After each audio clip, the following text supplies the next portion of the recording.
Hello friends, slate chalk and টকে তোমাদের সবাইকে স্বাগত। আজকের গল্প মঞ্জিল সেনের সোনার বিগ্রহ। শঙ্কর্ষণের ইন্টারকম টেলিফোনটা বেজে উঠল।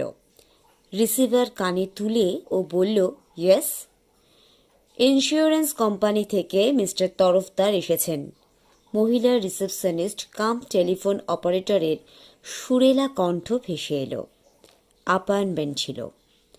হ্যাঁ, পাঠিয়ে দিন। সুইং ডোর ঠেলে যিনি ঘরে ঢুকলেন তার গায়ের রং বেশ কালো, পরনে ছাই রঙের ফুল শার্ট আর ওই রঙেরই প্যান্ট, পায়ে বাদামি রঙের বুট জুতো। চীনে দোকান থেকে কেনা। এক নজরে দেখে শঙ্কর্ষণ মনে মনে ভাবল। বসুন, ও আপ্যায়নের গলায় বলেন। চেয়ারে বসতে বসতে ঘরের চারিদিকে একবার চোখ বোলালেন মিস্টার তরফদার। বোধহয় যার সাহায্য নিতে এসেছেন তার অবস্থা আর পরিবেশ যাচাই করে নিলেন। শঙ্কর্ষণ ডানহিল সিগারেটের প্যাকেটটা এগিয়ে দিয়ে বলল, বলুন, আপনার জন্য কি করতে পারি? প্যাকেট থেকে একটা সিগারেট বের করে তরফদার ধন্যবাদ দিলেন। তারপর ওটা ধরিয়ে বললেন, একটা চুরির কেসে আমাদের কোম্পানি আপনার সাহায্য চায়। ও। শঙ্কর্ষণ ভুরু কোঁচকাল। তারপর বলল, ইনশিওর্ড করা কোনো দামি জিনিস? ভদ্রলোক মাথা দোলালেন। কিন্তু পুলিশের সাহায্য নিচ্ছেন না কেন? পুলিশকে জানানো হয়েছে, কিন্তু এসব ক্ষেত্রে আমরা নিজেরাও ইনভেস্টিগেট করে থাকি। আমাদের মনে হচ্ছে চুরিটা ভেতরের, মানে জানাশোনা কারোর কাজ। তাই পুলিশের পাশাপাশি বাইরের কাউকে দিয়ে আমরা বেসরকারি তদন্ত করতে চাই। তাছাড়া, ভদ্রলোক মুচকি হেসে বললেন, পুলিশের ওপর আজকাল মানুষের আর আস্থা নেই। শঙ্কর্ষণ স্বগতোক্তি করল। কি চুরি গেছে, আর কত টাকারই বা ইনস্যুরেট করা ছিল? একটা রাধা গোবিন্দের যুগল মূর্তি, প্রায় বিঘত খানেক লম্বা, নিটোল সোনার, গোবিন্দ দু চোখে আবার হিরে বসানো। 5 লাখ টাকার ইনস্যুরেট করা ছিল। শঙ্কর্ষণ শিস দিয়ে উঠল। 5 লাখ টাকার প্রিমিয়াম তো কম নয়। ও বলল, কতদিন আগে ইনস্যুরেট করা হয়েছিল? সেখানেই তো সমস্যা। মাত্র 1 বছর। কোয়ার্টারলি প্রিমিয়াম 3টে দিয়েছেন, 4থটা আসছে মাসে দেওয়ার কথা। তার আগেই ব্যাপারটা ঘটল। শঙ্কর্ষণ আবার ভুরু কোঁচকাল। তারপর একটা সিগারেট ধরিয়ে বলল, গোড়া থেকে বলুন। আমাদের ক্লায়েন্ট হচ্ছেন অরিন্দম শীল। আহিরিটোলার শীলদের নাম শুনে থাকবেন। খুব বনেদি বংশ। ইংরেজ আমলে তাদের পূর্বপুরুষদের শুধু খেতাবই পাননি, অনেক সুযোগ সুবিধাও পেয়েছিলেন। লোহা লক্করের ব্যবসা ছিল। কলকাতার অন্যতম ধনী ও অভিজাত পরিবার বলে খ্যাতি আছে। স্বাধীনতার পর থেকেই অবস্থা পড়তে থাকে। গত 30 বছরে অনেক ওলট পালট হয়ে গেছে। রেস আর ফাটকাবাজিতে জলের মতো টাকা বেরিয়ে গেছে, তবে বনেদি চাল চলন এখনো যায়নি। 2-4টে কোম্পানির শেয়ার হোল্ডার অরিন্দম শীল, একটা ডিরেক্টর বোর্ডেও আছেন। পড়তি অবস্থা হলেও এখনো যা আছে তাই আমাদের অনেকেরই নেই। মস্ত জমি নিয়ে যে বাড়ি, তার দামই এখন কোটিতে গিয়ে দাঁড়াবে। পুরনো আমলের বাড়ি হলেও খাঁটি মাল মশলায় তৈরি, এখনো মজবুত আছে। যাই হোক, ওই রাধা গোবিন্দ মূর্তি বানিয়েছিলেন অরিন্দম শীলের পিতামহ জয়কৃষ্ণ শীল। তিনি ইংরেজদের কাছ থেকে খেতাব পেয়েছিলেন। তিনি শীল বংশের প্রথম উদ্যমী পুরুষ। ব্যবসার পত্তন তিনিই করেছিলেন। বহু সমারোহ করে এই যুগল মূর্তি প্রতিষ্ঠা করেছিলেন জয়কৃষ্ণ শীল। অনেক খোঁজ খবর করে শ্রী শ্রী মায়ের জন্মস্থান জয়রামবাটি থেকে এক নিষ্ঠাবান ব্রাহ্মণ পরিবারকে এনে তিনি জায়গা জমি দিয়ে বসতি করিয়েছিলেন। পুরুষানুক্রমে তাঁরাই এই বিগ্রহের পুজো করেন। এখন যিনি পূজারী তার নাম জনার্দন ভট্টাচার্য। বয়স 60-এর কাছাকাছি। গত 30 বছর ধরে তিনি পুজো আরতি করছেন। গত 15 তারিখে সন্ধেবেলা আরতির সময় অরিন্দম শীল, তার স্ত্রী এবং তার 2 পুত্রবধূ ঠাকুর ঘরে ছিলেন।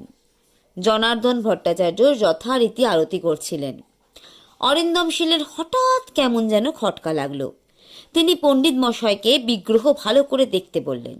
তার সন্দেহই ঠিক, ওটা আসল বিগ্রহ নয়, ঠিক অমন দেখতে সস্তা ধাতুর এক যুগল মূর্তি, সোনার জলে এমনভাবে পালিশ করা যে খুব অভিজ্ঞ চোখ ছাড়া ধরা কঠিন। গোবিন্দর চোখে নকল ঝলমলে সাদা পাথর।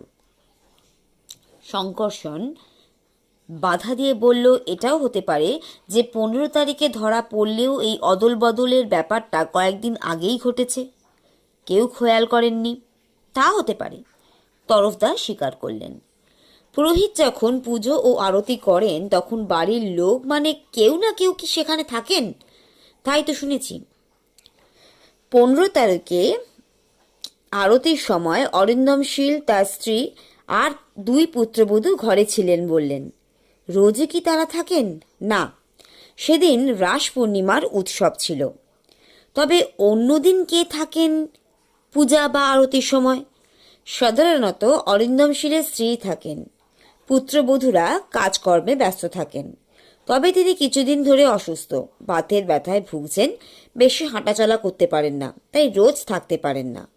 পুত্রবধূদের কেউ একজন থেকে পুজোর যোগান দেন। অরিন্দম শীলও মাঝে মাঝে পুজোর সময় থাকেন।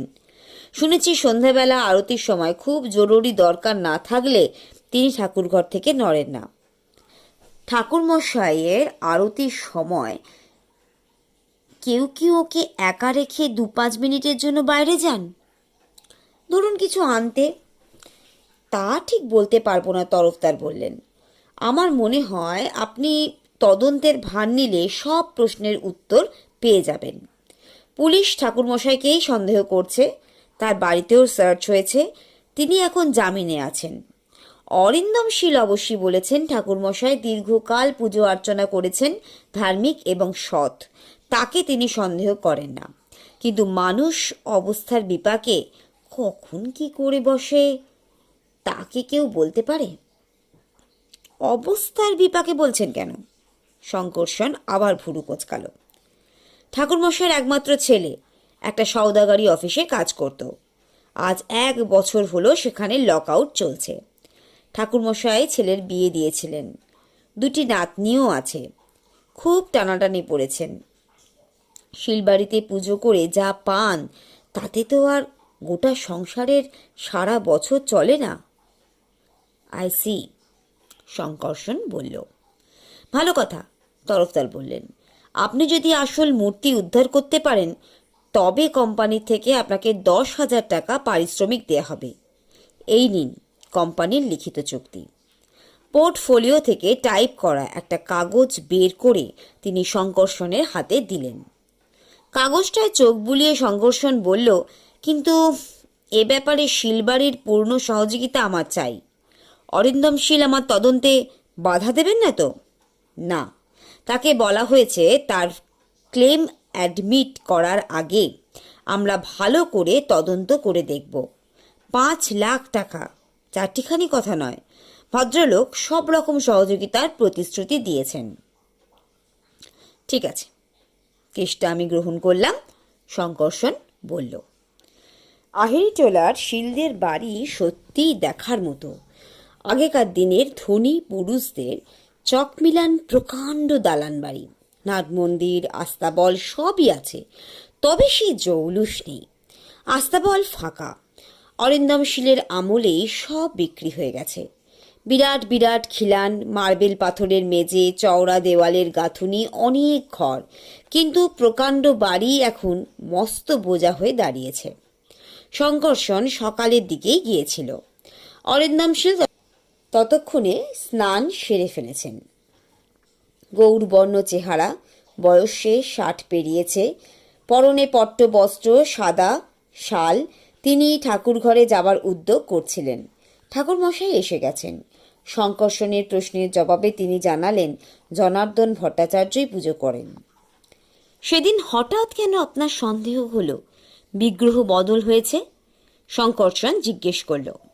ওটা জন্ম থেকে দেখে আসছে, তাই সেদিন কেমন যেন খটকা লাগছিল। অরিন্দমশীল জবাব দিলেন। কিন্তু ওটা যে সেই দিনই বদল হয়েছে এমন নাও হতে পারে, শঙ্কর্ষণ বলল। কয়েকদিন আগেও ব্যাপারটা ঘটতে পারে। তা হতে পারে। অরিন্দমশীল কেশ বিরল মাথায় হাত বুলালেন। সে কথাই তো আমি জানতে চাইছি, শঙ্কর্ষণ বলল। ওই দিনই আপনার খটকা লাগলো, আগে চোখে পড়েনি কেন?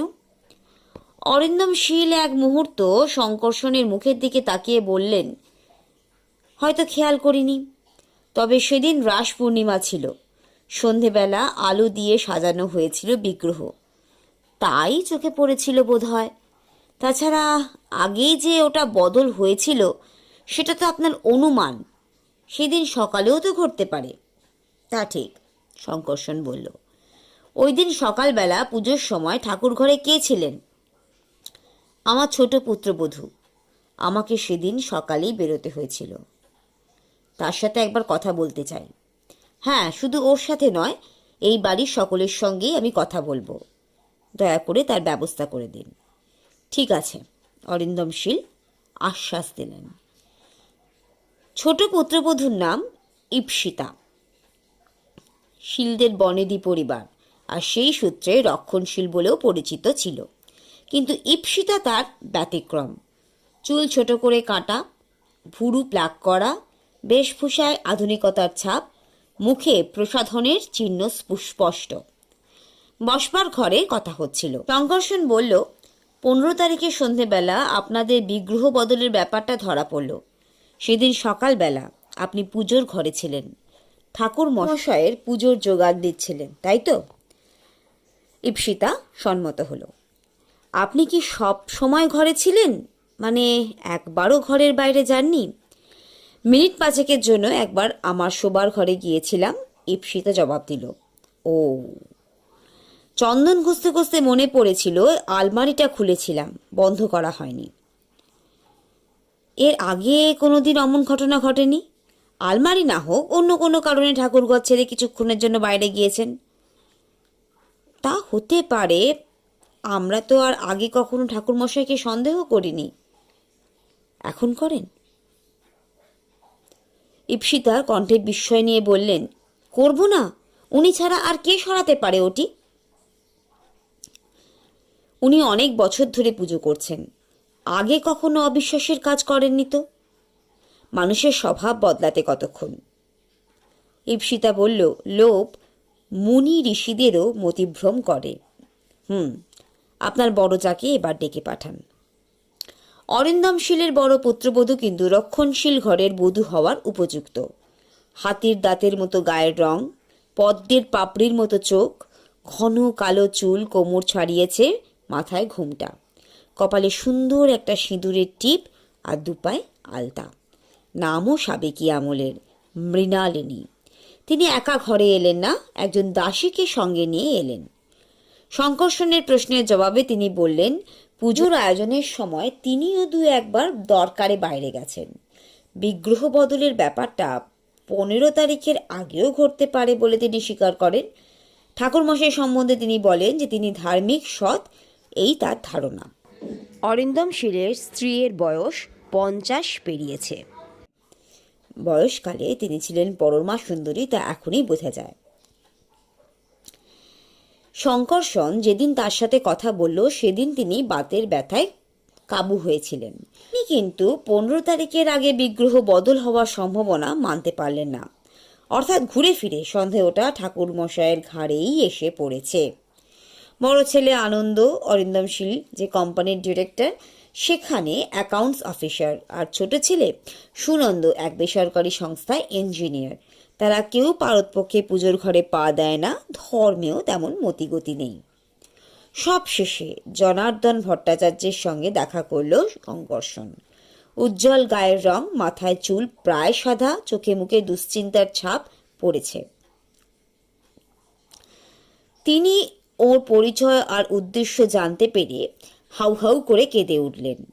তিনি শঙ্কর্ষণকে তাকে বাঁচাতে বললেন এবং তিনি বললেন তিনি নির্দোষ, বিগ্রহ পাল্টাপাল্টির ব্যাপারে তিনি কিছুই জানেন না। অথচ আজ 30 বছর ধরে তিনি এই বাড়িতে পুজো করছেন। তার কথায় আমার পিতামহকে এখানে এনে বসিয়েছিলেন বাবুর পিতামহ, জায়গা জমি দিয়েছিলেন। আমি এমন নেমক হারামের কাজ করিনি। শঙ্কর্ষণ তাকে শান্ত হতে বলেন এবং বলে যে আপনি নিরাপরাধ হলে নিশ্চয়ই তা প্রমাণ করা যাবে। ভট্টাচ মশাই চোখ মুছে আত্মসংযমের চেষ্টা করলেন। তারপর শঙ্কর্ষ বলল, ঠাকুর ঘরে কি পুজোর আরতি ছাড়া অন্য সময় বন্ধ থাকে? হ্যাঁ, ভট্টাচ মশাই জবাব দিলেন, বাইরে থেকে তালা দেওয়া থাকে। চাবি কার কাছে থাকে? গিন্নিমার কাছে। উনি কি রোজ দরজা খুলে দেন? সুস্থ থাকলে উনিই দেন, আর সুস্থ না থাকলে কর্তাবাবু নয়তো বড় বৌমা। খুব ধর্মের মতি বড় বৌমার। তবে উনি পুজো বা আরতির সময় রোজ ঠাকুর ঘরে থাকেন না কেন? ওর ঘাড়েই তো সব সংসার এখন। গিন্নিমা প্রায় বাতের ব্যথায় শয্যাশায়ী থাকেন, তাই বড় বৌমাকেই সংসারের সব দেখাশুনো করতে হয়। আর ছোট বৌমা, তিনি একটু নিজের খেয়ালে চলেন। ভট্টাচ মশাই সামান্য ইতস্তত করে বললেন, এই পরিবারে যেন বেমানান। আসলে উনি ছোট দাদাবাবুর অফিসেই কাজ করতেন, সেখানেই ভাব আর বিয়ে। কর্তাবাবু আর গিন্নিমার একটুও মত ছিল না বিয়েতে, কিন্তু ছোট দাদাবাবু তাদের কথা শোনেননি। ছোট বৌমাকে তেমন সুনজরে দেখেন না কর্তাবাবু আর গিন্নিমা। তাই বোধহয় সংসারের কোনো ব্যাপারে ছোট বৌমার আগ্রহ একটু কম। কিন্তু আপনার পুজো বা আরতির সময় দরকার হলে উনি তো থাকেন, আপনাকে যোগাযন্ত্র করে দেন। তা কেন দেবেন না? হিন্দুর মেয়ে, দেবদেবীর প্রতি শ্রদ্ধা তো থাকতেই পারবে। তবে উনি খুব ঠেকায় না পড়লে আসেন না।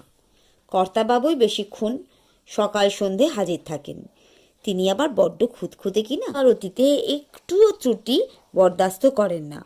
অবশ্যই গিন্নিমা সুস্থ থাকলে তিনিই থাকেন। বুঝেছি, কেউ না থাকতে পারলে বড় বৌমাই পুজোর কাজকর্ম করেন, তাই তো? হ্যাঁ, বড় ছেলে মানে আনন্দবাবু, আপনার কর্তাবাবু যে কোম্পানির ডিরেক্টর, সেইখানেই কাজ করে। তার আবার কিছু বদখেয়ালও আছে শুনেছি। মানে বড় ঘরের ছেলে, একটু আধটু খেয়াল তো থাকবেই, তবে নেশা ভান করেন না। আমি খোঁজ নিয়ে জেনেছি, বাজারে ও ধার দেনা কম নয়। শঙ্কর্ষণ যেন চিন্তা করতে করতে বলল, এদিকে আবার কোম্পানির অ্যাকাউন্টস অফিসার, টাকা পয়সা নিয়ে কারবার। কি বলছেন আপনি? ভট্টাচ মশাই অবাক হয়ে জিজ্ঞাসা করলেন। না, আমি সব সম্ভাবনাই ভেবে দেখছি। শুনলাম আপনার ছেলেও নাকি 1 বছর ধরে বাড়িতে বসে আছে। ভট্টাচ মশাইয়ের মুখে আবার দুশ্চিন্তার ছাপ। শিলবাড়ি থেকে যা পান তাতে সারা বছর চলে যায়। তাই কি চলে? ভট্টাচবাবু ম্লান মুখে হাসলেন। আগে বরাদ্দ ছিল মাসে 1 মণ চাল, এখন তা দাঁড়িয়েছে 10 কিলোয়। মাসহারা অবশ্যই 150 টাকা থেকে বেড়ে 250 টাকা হয়েছে, কিন্তু 10 বছর আগেও 150 টাকার যা মূল্য, আজ 500 টাকার মূল্য তার চাইতে কম। তা 100 বার। শঙ্কর্ষণ জবাব দেয়। তবে চলে কি করে আপনাদের? মাধা কয়েকটা জন ঘর যজমান আছে। ভট্টাজি মশাই মলিন মুখে বললেন, একটু আধটু জ্যোতিষশাস্ত্রও জানি, তা থেকে কিছু আসে। মাঝে মাঝে উপোস দিই, অভ্যাস হয়ে গেছে, এইভাবেই চলে। ছেলের চাকরিটা থাকলে চিন্তা হলো না। ছেলেকে নিজের পেশায় ঢোকালেন না কেন? অন্তত ঘরে কিছু করে আনতে পারত। আজকালকার ছেলে স্কুল কলেজে পড়েছে, নামিলি গায়ে দিতে রাজিই হয় না। এখন বুঝছে নতুন চাকরির আশা নেই। স্ট্রাইক আর লকআউটে একটার পর একটা কোম্পানি বন্ধ হয়ে যাচ্ছে, আর সেই সঙ্গে একটা পরিবারকে ঠেলে দিচ্ছে ধ্বংসের মুখে। শুনেছি আপনার স্ত্রী কঠিন অসুখে ভুগছেন, তার চিকিৎসার জন্য তো অনেক টাকার দরকার। ভট্টাচ মশাই কোনো জবাব দিলেন না, বোবা দৃষ্টিতে তাকিয়ে রইলেন। ছোট ছেলে সুনন্দর সঙ্গেও কথা বলল শঙ্কর্ষণ। সে কিন্তু শঙ্কর্ষণকে বেশি পাত্তা দিতে চাইল না। সে একজন ইঞ্জিনিয়ার, নিজের পদমর্যাদা সম্বন্ধেই বিশেষ সচেতন। আপনি তো ন্যাশনাল মাল্টিপারপাস ইন্ডাস্ট্রিজ কোম্পানিতে কাজ করেন, শঙ্কর্ষণ জানালো। হ্যাঁ, ওখানকার ইঞ্জিনিয়ার। 50,000 টাকার একটা চেক নিয়ে কি যেন গন্ডগোল হয়েছিল, আপনার নামও তো জড়িয়েছিল তাতে। মিথ্যে কথা, সুনন্দ বলে উঠল। আমাকে মিথ্যে করে এই ব্যাপারে জড়াবার চেষ্টা করা হচ্ছে। তারপরেই নিচু গলায় প্রায় অনুনয় সুরে বলল, বাবার কানে এই কথাটা তুলবেন না প্লিজ, উনি খুব শকড হবেন। পথে এসো বাছা, শঙ্কর্ষণ মনে মনে বলল। কয়েকটা দিন কেটে গেছে। শঙ্কর্ষণ ইতিমধ্যে নানান জায়গায় খোঁজ খবর করেছে। মিস্টার তরফদার সেদিন ওর সঙ্গে দেখা করতে এলেন, কাজ কতদূর এগিয়েছে জানতে চাইলেন। ব্যাপারটা কি জানেন? শঙ্কর্ষণ একটা সিগারেট ধরিয়ে বলল, বিগ্রহ বদল কার কীর্তি সেটা অনুধাবন করা কঠিন নয়, কিন্তু প্রমাণ করাটাই সমস্যা হয়ে দাঁড়িয়েছে। কেন? যে এই কাজ করেছে সে বাইরের কেউ নয়, ঠাকুরমশাইকেও আমি এই ঘরের লোক বলেই ধরছি।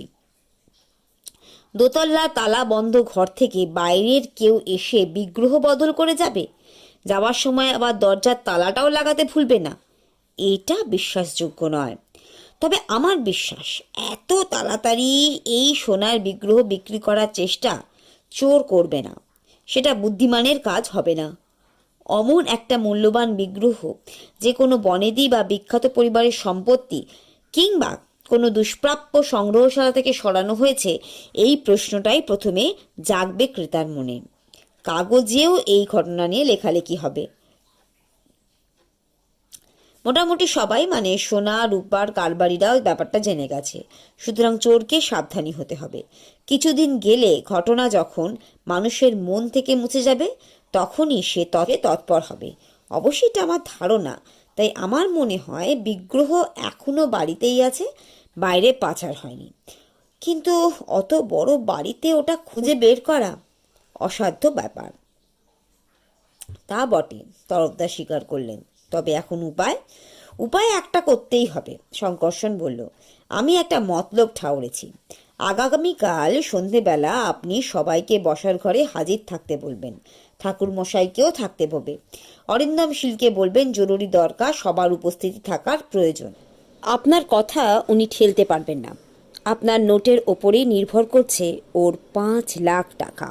ও, একটা কথা আপনাকে জিজ্ঞেস করবো ভেবেছিলাম, অরিন্দম শীল এত বড় বাড়ি রেখেছেন কেন?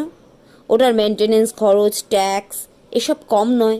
ভাড়া দিলেও তো অনেক টাকা পেতে পারেন। এমনিতেই ওর অবস্থা এখন পড়তি, অথচ দেখছি বড় মানুষই ঠাঁটটি বজায় রেখেছেন। আমি খোঁজ নিয়ে জেনেছি বাজারে ধার দেনা কম নয়। উনি এই বাড়ির একটা অংশ কিংবা জমি বিক্রি করলেও অনেক টাকা পেতে পারেন। আজকাল মাল্টি স্টোরিড বিল্ডিং তৈরির জন্য প্রমোটাররা তো মুখিয়েই আছেন। ও বাবা, তরফদার ঠোঁট উল্টালেন। সে বুঝি জানেন না ভদ্রলোকের অবস্থা পড়ে গেছে, চারিদিকে ধার দেনা, কিন্তু বংশমর্যাদা টনটনে। বড়লোকি চাল চলন উনি ছাড়তে রাজি নন। কথায় কথায় বলেই ফেলেন তার শরীরে নীল রক্ত বইছে। এ বাড়ি হলো তার বংশের ঐতিহ্য, কলকাতার একটা ঐতিহাসিক বাড়ি। বেঁচে থাকতে তিনি এই বাড়িতে বাইরের কারোর অধিকার দেবেন না। তবে তরফদার টিপ্পনি কাটলেন, এই বুড়ো যতদিন বেঁচে আছেন ততদিনই। ছেলেরাও এসব ঐতিহ্য বোঝে না। বাপ চোখ বুঝলেই বাড়ি বেচে দেবে, এ আমি হলপ করে বলতে পারি। সে যাকগে, শঙ্কর্ষণ বলল। তবে ওই কথাই রইল, আগামীকাল সন্ধেবেলা দেখা হচ্ছে। তরফদার কথা রেখেছিলেন। অরিন্দম শীলকে বুঝিয়েছিলেন মিটিংটা জরুরি এবং সবাইকেই থাকতে হবে। বসবার ঘরটা প্রকাণ্ড। দেওয়ালে নামী শিল্পীদের আঁকা অয়েল পেন্টিং অযত্নে বিবর্ণ হয়ে গেছে। মেঝেতে দামি কার্পেট, তবে অসংখ্য ফুটো। মেহগনি কাঠের সাবেকি আমলের চেয়ার। শঙ্কর্ষণ শুরু করলো। এই বাড়ির ঠাকুর ঘর থেকে আসল রাধাগোবিন্দ মূর্তি খোয়া যাবার ব্যাপারে মিস্টার তরফদার আমার সঙ্গে যোগাযোগ করেছিলেন। মূর্তিটি প্রাচীন এবং নিরেট সোনার, গোবিন্দর দুচোখে আবার হিরে বসানো। অরিন্দম বাবু ওটা 5 লাখ টাকায় বিমা করিয়েছিলেন। মূর্তি খোয়া গেছে টের পেয়ে তিনি থানায় অভিযোগ দায়ের করেন। সেই সঙ্গে বিমা কোম্পানির কাছ থেকেও 5 লাখ টাকা দাবি করেছেন। বিমা কোম্পানি মিস্টার শীলের এই ক্লেম মেনে নেওয়ার আগে নিয়ম অনুযায়ী একটা তদন্ত করতে চেয়েছেন, সেই সূত্রেই আমাকে নেওয়া হয়েছে। শঙ্কর্ষণ একটু থামল, উপস্থিত সবার মুখের দিকে চোখ বুলিয়ে নিয়ে আবার শুরু করলো। এই ঘটনায় আমার মনে কয়েকটা প্রশ্ন জেগেছে, সেগুলো আমি আপনাদের সামনে রাখছি। 15 তারিখ সন্ধেবেলা মিস্টার শীল আবিষ্কার করেছিলেন যে ওটা আসল বিগ্রহ নয়, নকল। সকালবেলা তার সন্দেহ হয়নি, কারণ সেদিন সকালবেলা তিনি ঠাকুর ঘরে যাননি। তবে তিনি স্বীকার করেছেন বিগ্রহ আগেও বদল হতে পারে। দ্বিতীয় যে প্রশ্নটা মনে আসে সেটা হলো, এই কাজ বাইরের কারো দ্বারা হয়নি। ঠাকুর ঘরে যাদের অবাধ স্বাধীনতা, তাদের পক্ষেই বিগ্রহ বদল করা সম্ভব। প্রথমে পুরোহিত মশাইয়ের কথায় আসি। তিনি বিগ্রহের পূজারী, অনেক বছর ধরে পূজা করছেন। সেই সময়, পুজোর সময় বাড়ির আর কেউ না কেউ ঘরে থাকেন, তবে অল্পের জন্য তারা যে বাইরে যান না এমন নয়। ভট্টাচ মশাই গায়ে চাদর জড়িয়ে আসেন। ঘরে যখন কেউ নেই, মূর্তি বদল করে আসল বিগ্রহ চাদরের আড়ালে লুকোতে অসুবিধে নেই। আর একটা কথা, বাইরের কেউ তাকে টাকা দিয়ে হাত করিয়ে বিগ্রহ সরিয়েছেন, এই সম্ভাবনাও উড়িয়ে দেওয়া যাচ্ছে না। না না, আমি অমন কাজ করিনি, ভট্টাচ মশাই প্রায় আর্তনাদ করে উঠলেন। ডান হাত তুলে তাকে নিরস্ত করে শঙ্কর্ষণ বলতে লাগলো, জনার্দন ভট্টাচার্যের সুযোগ এবং সুবিধে দুই ছিল। প্রশ্ন হতে পারে, গত 30 বছর ধরে তিনি পুজো করে আসছেন, এমন অবিশ্বাসের কাজ তিনি কেন করবেন? তবে পরিবেশ মানুষকে বদলায়। ভট্টাচার্যের ছেলের 1 বছর ধরে চাকরি নেই, ঘরে পুত্রবধূ আর 2টো নাতনি, স্ত্রীর কঠিন অসুখ, চিকিৎসার জন্য অনেক টাকার দরকার। শিলবাড়ি থেকে তিনি যা মাছহারা পান তা সামান্যই, তা দিয়ে সংসার চলে না। সুতরাং অভাবে পড়ে সোনার বিগ্রহ সরানোর চিন্তা তার মাথায় আসতেই পারে। কিন্তু তার অনুকূলেও একটা যুক্তি উপেক্ষা করা যায় না। যেমন, এই ঘটনায় পুলিশ প্রথমে তাকেই সন্দেহ করবে, তার সুযোগ সুবিধা আছে এবং তার বর্তমান অবস্থার কথাও কারো অজানা নয়। এটা জেনেও কেন ঠাকুরমশাই এমন কাঁচা কাজ করবেন? এই মূর্তি বিক্রি করাও তার পক্ষে সহজ হবে না, বরং তাকেই সবাই সন্দেহ করবে। আসল অপরাধীকে কেউ সন্দেহ করবে না। দ্বিতীয়ত, ঠাকুর ঘরে পুজো বা আরতির সময় ছাড়া ভট্টাচ মশাই ঢোকেন না। দরজায় তালা থাকে, কিন্তু বাড়ির আর কেউ যে কোনো সময় এই ঘরে ঢুকতে পারে, এমনকি তালার একটা ডুপ্লিকেট চাবি যে কেউ করে নিতে পারেন। এটাও ঠাকুরমশাইয়ের পক্ষে একটা যুক্তি। তার সুযোগ বাড়ির অন্যদের তুলনায় সীমিত। জনার্দন ভট্টাচার্যের মুখে ফুটল কৃতজ্ঞতার চিহ্ন। এবার অরিন্দম শীলের বড় ছেলে আনন্দবাবুর কথায় আসা যাক। তিনি তার বাবার কোম্পানির অ্যাকাউন্টস অফিসার, অর্থাৎ টাকা পয়সা লেনদেনের ভার তার ওপর। আমি খোঁজ নিয়ে জেনেছি এই কোম্পানির অবস্থা ভালো নয়, কর্মচারীরা সঠিকভাবে মাইনে পাচ্ছে না। আনন্দবাবুর আবার ঘোড়ার রোগ আছে, ধার দেনাও কম নয়। শঙ্কর থেকে উদ্ধার পাওয়ার জন্য এই বিগ্রহ সরিয়ে সেখানে নকল মূর্তি বসাবার মতলব তার মাথায় যদি আসে, তবে আশ্চর্য হওয়ার কথা নয়। মিথ্যে কথা, গর্জন করে উঠল আনন্দ। ইটস আ লাই। শঙ্কর্ষণ আবার ডান হাত তুলে তাকে নিরস্ত করে বলল, আনন্দবাবুর স্ত্রীকে কখনো সখনো ঠাকুর ঘরের দরজা খুলতে হয়, বিশেষ করে শাশুড়ি অসুস্থ থাকলে কিংবা শ্বশুরমশাই ব্যস্ত থাকলে তিনি তা খোলেন। স্বামীকে বিপদের হাত থেকে রক্ষা করার জন্য স্ত্রীরা করতে পারে না এমন কাজ নেই। শুনেছি তার ধর্মের মতি, কিন্তু স্বামীর মঙ্গল তার কাছে জগৎ সংসারের সব থেকে বড়। শঙ্কর্ষণ লক্ষ্য করল ঘুমটার আড়ালে আনন্দবাবুর স্ত্রীর 2টো চোখ যেন আগুন ঝরছে। এবার ছোট ছেলে সুনন্দবাবুর কথায় আসি। তিনি একটি বেসরকারি কোম্পানির ইঞ্জিনিয়ার। ইচ্ছায় হোক বা অনিচ্ছায় হোক, একটা বড় অঙ্কের টাকার গোলমালে তিনি জড়িয়ে পড়েছেন। তাকে হয়তো মোটা টাকা খেসারত দিতে হতে পারে, ব্যাপারটা অবশ্যই মিটেও যেতে পারে। কিন্তু তা যদি না হয়, তবে অত টাকা কোথা থেকে তিনি জোগাড় করবেন? তার স্ত্রীরও ঠাকুর ঘরে অবাধ যাতায়াত। বড়জাকে সাহায্য করার নাম করে তিনিও ঠাকুর ঘরের দরজা খুলতে পারেন। তার সঙ্গে কথা বলে মনে হয়েছে তিনি একজন প্র্যাকটিক্যাল ওম্যান।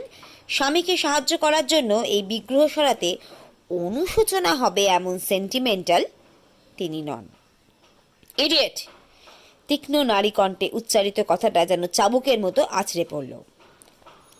শঙ্কর্ষণ সেটা গায়ে না মেখে বলে চলল, আমি আগেই বলেছি, বিগ্রহ 15 তারিখের আগে, ধরা যাক 12, 13 কিংবা 14 তারিখে বদল হয়েছে। কেন তা বলছি।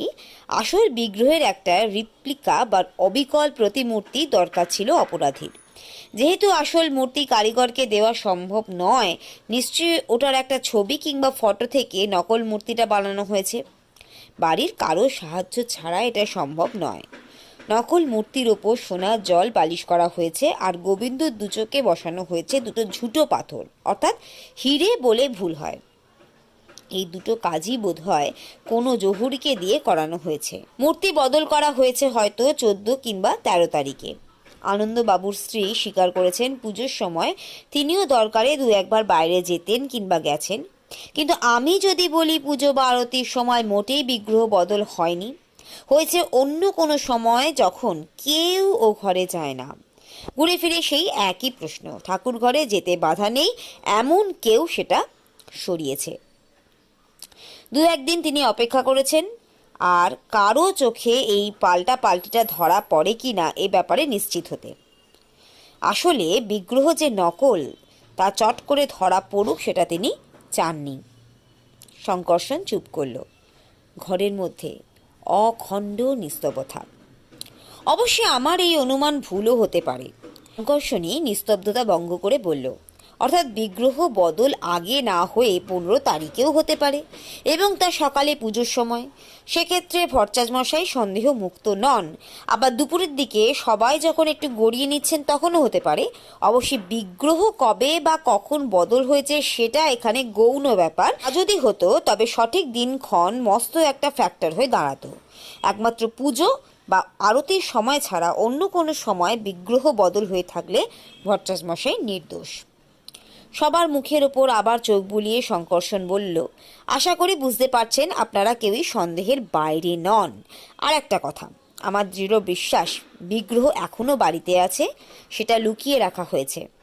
সমস্ত বাড়িতে তল্লাশি চালালে সেটা পেয়ে যাবে। একজনের দুচোখের পাতা যে ঘন ঘন নড়ে উঠল সেটা শঙ্কর্ষণের দৃষ্টি এড়ালো না। শেষের কথাটা তাকে উদ্দেশ্য করেই বলা। মনে মনে হাসল ও, ওর অনুমান মিথ্যে নয়। আপনারা এবার যে যার ঘরে যান, আমি বাড়ির কর্তার সঙ্গে একান্তে কিছু কথা বলবো। আস্তে আস্তে সবাই বেরিয়ে গেল। সবার চোখে মুখে বিদ্বেষের চিহ্ন ফুটে উঠেছে। ভট্টাচার্যমশাই ব্যতিক্রম, তার মুখ ভাবলেশহীন। ঘরে এখন অরিন্দম শীল, মিস্টার তরফদার আর শঙ্কর্ষণ। ব্যাপারটা এখন বুঝতে পারছেন মিস্টার শীল? শঙ্কর্ষণ বলল, বিগ্রহ বদল বাইরের কারো দ্বারা হয়নি। আমি যুক্তি দিয়ে প্রমাণ করতে চাইছিলাম কেউ সন্দেহ মুক্ত নন, এমনকি আপনার স্ত্রীও নন। কি বলছেন কি আপনি? অরিন্দমশীল রাগত কণ্ঠে বললেন। অনুসন্ধানে নেমে আমাকে অনেক খোঁজখবর করতে হয়েছে। আপনার স্ত্রীর ছোট ভাই একজন শিল্পী, নানান রকম ধাতুর মূর্তি করেন। বাজারে তার যথেষ্ট চাহিদা, ঠিক তো? মিস্টার শীল কোনো জবাব দিলেন না। মিস্টার তরফদার যখন আমার কাছে বিগ্রহের ব্যাপারে তদন্তের প্রস্তাব নিয়ে আসেন, তখন তার মুখে মোটামুটি ঘটনা শুনে প্রথমে একটাই প্রশ্ন আমার মনে জেগেছিল। যে বিগ্রহ এই বাড়িতে 3 পুরুষ ধরে আছে, কখনো চুরির চেষ্টা হয়নি, সেটার হঠাৎ বিমার দরকার পড়ল কেন? টাকাটাও কম নয়, অনেক। তাছাড়া আপনার আর্থিক অবস্থাও আগের মতো নেই। আর ঠিক 1 বছরের মাথায় বিগ্রহ খোয়া গেল আর আপনি টাকাটা দাবি করে বসলেন, এটা কি কাকতালীয় ঘটনা? আপনাকেই আমার প্রথম সন্দেহ হয়েছিল। আমাকে? অরিন্দম শীল যেন আকাশ থেকে পড়লেন। শঙ্কর্ষণ মৃদু হেসে বলল, ভেবে দেখুন, ঠাকুর ঘরে আপনার অবাধ গতি, বিগ্রহ অদল বদল করা আপনার পক্ষে মোটেই কঠিন নয়। অরিন্দম শীল গলা চড়িয়ে বললেন, এসব কি বলছেন আপনি? আমি খোঁজ নিয়ে জেনেছি, আপনি যেসব কোম্পানির সঙ্গে যুক্ত তাদের কোনোটার অবস্থাই খুব একটা ভালো নয়। এদিকে আপনার খরচের বহরও কম নয়। আপনি সীমা লঙ্ঘন করছেন মিস্টার সমাদ্দার। অরিন্দম শীলের মুখ রক্তবর্ণ হয়ে উঠল। শঙ্কর্ষণ সেদিকে কর্ণপাত না করে বললেন, আমার মনে হলো যেন 5 লাখ টাকা আদায়ের মতলবেই বিগ্রহ বীমা করা হয়েছিল। কষ্ট করে 3টে কোয়ার্টারের প্রিমিয়াম দিয়ে ওটা সরিয়ে ফেলা হয়েছিল। বীমা কোম্পানির কাছ থেকে টাকাও আদায় করা হবে, আবার সোনার বিগ্রহ ঘরেই থাকবে। এই ছিল পরিকল্পনা। Shut up! অরিন্দম শীল গর্জন করে উঠলেন। চিৎকার করে লাভ হবে না, শঙ্কর্ষণ শান্ত কণ্ঠে বলল।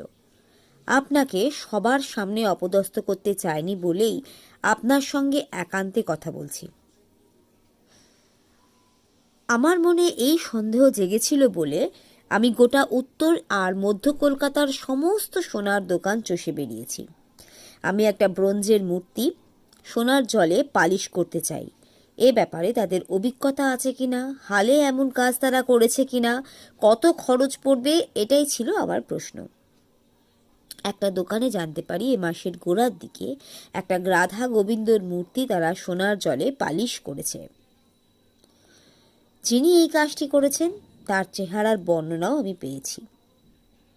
আপনার ডান চিবুকের কাছে কাটা দাগটা পর্যন্ত তারা বলতে ভোলেনি। এর পরেও কি আপনি অস্বীকার করবেন মিস্টার সিল? বলেন তো, সেই কারিগরকে এখানে নিয়ে আসবো? মিস্টার শিলের মুখ ব্লটিং পেপারের মতো সাদা। মুখ দিয়ে কথা বেরোলো না। আপনাদের বনেদি বংশ, একথা জানাজানি হলে খবরের কাগজগুলো লুফে নেবে, ঢিঢি পড়ে যাবে, পুলিশও আপনাকে ছেড়ে কথা বলবে না। তার চেয়ে বরং আমি একটা প্রস্তাব দিই, আমার মনে হয় তাতে সব দিক রক্ষা পাবে। মিস্টার শীল জিজ্ঞাসু দৃষ্টিতে তাকালেন। আপনি বীমা কোম্পানির কাছে করা ক্লেমটা উইথড্র করে নিন। তাদের জানিয়ে দিন বিগ্রহ পাওয়া গেছে। মিস্টার তরফদারকেও আমি অনুরোধ করব তার কোম্পানির কর্মকর্তাদের সঙ্গে আলোচনা করে এই নিয়ে আর যাতে শোরগোল না হয় সেদিকে দেখার। কি বলেন মিস্টার তরফদার, আপনি রাজি? তরফদার সঙ্গে সঙ্গে বলে ওঠেন, এখানে আপনিই বস, আপনার আদেশ শিরোধার্য। আপনার অমত নেই তো? অরিন্দম শীলের মুখের দিকে তাকিয়ে জিজ্ঞাসা করল শঙ্কর্ষণ। তিনি নীরবে দুপাশে ঘাড় নাড়লেন। আরও একটা অনুরোধ আছে আমার। ঠিক একটা নয়, দুটো। আপনি যদি এখনো লাগাম টানেন আমার মনে হয় অবস্থা সামাল দিতে পারবেন। তাই অনুরোধ করব বদ খেয়ালগুলো ছেড়ে দিন, আখেরে আপনারই মঙ্গল হবে। এই বিরাট বাড়ি আজকাল মস্ত বোঝা। আপনি যদি মেকি আত্মসম্মান বিসর্জন দিয়ে কিছু অংশ ব্যাংক কিংবা নামী কোম্পানিদের ভাড়া দেন, মোটা টাকাই হাতে পাবেন। আমার দ্বিতীয় অনুরোধ, ভরচাজ মশাই মিথ্যে চোরের অপবাদে হয়রান হয়েছেন, তার মাসোহারা বাড়িয়ে অন্তত 500 টাকা করে দিন। আজকালকার দিনে অতগুলো মুখের অন্ন যোগান দিতে এই টাকাটাও যথেষ্ট নয়। ভদ্রলোক সৎ এবং বড় ভালো মানুষ। শঙ্কর্ষণের অফিসে বসে কথা হচ্ছিল। 10,000 টাকার চেকটা বাড়িয়ে ধরে তরফদার খুশি মুখে বললেন, আপনি কোম্পানির অনেক টাকা বাঁচিয়ে দিয়েছেন। আপনার অনুরোধ তারা মেনে নিয়েছেন, ব্যাপারটা ধামাচাপা দেওয়া হয়েছে। কিন্তু একটা কথা আমার জানতে ইচ্ছে করছে। বলুন, আপনি কি সত্যি মিস্টার শীলকে গোড়া থেকে সন্দেহ করেছিলেন? নিশ্চয়ই। না হলে হঠাৎ তার বিগ্রহ বীমা করার দরকার পড়ল কেন? বীমা করার 1 বছরের মধ্যেই ওটা খোয়া গেল, আর মিস্টার শীল 5 লাখ টাকা ক্লেম করে বসলেন। এটা আমার কাছে খুবই সন্দেহজনক মনে হয়েছিল। কিন্তু অনুমান নিয়ে তো আর কেসের কিনারা হয় না, তার জন্য চাই প্রমাণ। সেটাই সমস্যা হয়ে দাঁড়িয়েছিল। কেন? প্রমাণ তো আপনি জোগাড় করেইছিলেন, তরফদার বললেন। সে তো আমি বলেছি। মানে? তরফদার অবাক হয়ে জিজ্ঞেস করলেন। আরে, উত্তর আর মধ্য কলকাতা মিলে সোনার দোকান কি কম নাকি? অত দোকানে ঢুমারা সহজ কথা? আপনার কথা আমি বুঝতে পারছি না। নকল মূর্তিটা যে সোনার জলে পালিশ করা, সে কথা আপনার মুখেই শুনেছিলাম। ও কাজ নিখুঁতভাবে সোনার দোকানেই করা হয়, তাই আমি আন্দাজে ঢিল ছুঁড়েছিলাম। উনি ভাবলেন সত্যিই আমি সেই দোকানের খোঁজ পেয়েছি। সেই সঙ্গে ডান চিবুকের কাছে কাটা দাগটা উল্লেখ করায় উনি ভাবলেন ধরা পড়ে গেছেন। মাই গড! তরফদার বললেন, আপনি তো সাংঘাতিক মানুষ, ধাপ্পা দিয়ে কাজ হাসিল করে ফেললেন। আর উপায় কি? উনি কি নিজে থেকে নিজের অপকর্মের কথা স্বীকার করতেন? কিন্তু ওকে যদি গোড়া থেকেই সন্দেহ করেছিলেন, তবে সেদিন ওই মিটিংয়ের কি দরকার ছিল? ছিল, শঙ্কর্ষণ বলল। ওটা ছিল মনস্তত্ত্বের ব্যাপার। মিস্টার শীলের ওপর মানসিক চাপ সৃষ্টি করার জন্যই ওই বৈঠকের দরকার ছিল। শুধু ভট্টাচ মশাই নয়, বাড়ির অন্যদের ওপরেও সন্দেহ সৃষ্টি করে ওকে বেসামাল করাই ছিল আমার উদ্দেশ্য। স্বাভাবিকভাবেই নিজের পরিবারের লোকেদের ওপর তার দুর্বলতা থাকবে। তাদের অনিষ্ট নিশ্চয়ই তিনি কামনা করবেন না। ফলে তার মনে একটা বিভ্রান্তি সৃষ্টি হবে। আপনি লক্ষ্য করেননি, আমার বক্তৃতার মাঝে মাঝেই ও দৃষ্টিতে ফুটে উঠছিল শঙ্কার ছাপ। তারপরেই সোজাসুজি ওর দিকে বান ছুড়লাম। ব্যাস, কুপোকাত।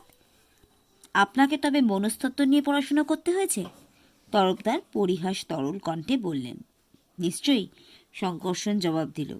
ভালো গোয়েন্দা হতে হলে একজন ভালো মনস্তত্ত্ববিদ হওয়া দরকার।